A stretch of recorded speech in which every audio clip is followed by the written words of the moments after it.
building on God's faithfulness to grow our future. Jeremiah 29, verse 11.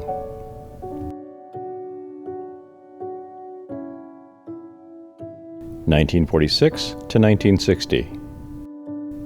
On March 11, 1946, Immanuel Christian Reformed Church was organized with 218 charter members. Reverend Everett Tanis accepted the call to serve as their pastor at an annual salary of $3,000.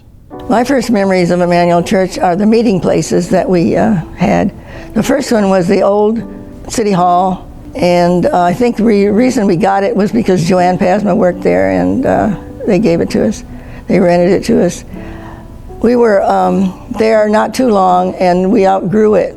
So, and that building is now the Veterans Museum, and also where the Veterans Wall is located. So our next meeting place was on the stage at the Ripon High School gym. That's the old gym. There was a big stage up there, and we had to set up chairs every morning on Sunday morning and take them down again at night. In my home, there was a lot of talk about the church, but always in a positive way. And I began to hear talk about a new church being formed, and who would stay, who would go. Some families were going to go either way. So that kind of caught my attention. And then there was, like I say, discussion in the families on who would stay and who would go. Some were old enough to make their own decision. I had an uncle that was going to stay in the first church, and he referred to us as the Aufgezeiten.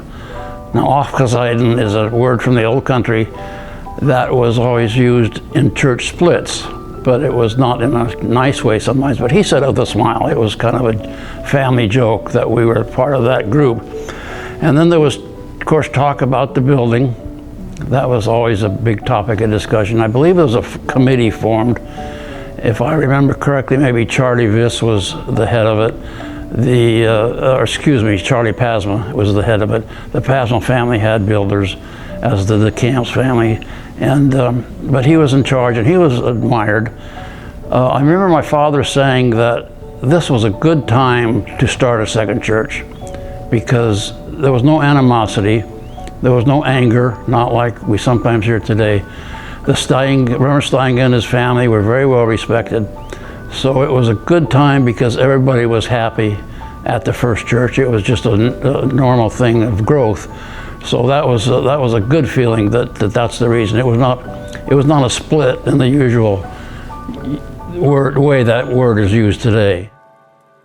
The parsonage was completed in 1947. The first church office was in the parsonage. Worship services were conducted for the first 6 years in the Ripon Unified School Gymnasium. On March 31, 1951, groundbreaking was held on property acquired on the corner of 4th Street and Orange Avenue. Clarence Vintel, Edith Dindolk's father, was in charge of the project. The total cost of the beautiful structure was $89,000. Included was the Etsy pipe organ and the stained glass windows, and it was debt-free in 10 years. The structure was dedicated on February 29, 1952. One of my first memories of the church being built was when I was in school. I was in the 3rd grade, and I can remember all the different classes. Walking over here, our teacher leading us, and we lined up all across the street there in front of the parsonage, and we got to see that big crane come along and put the steeple on, and then from there they put the cross on.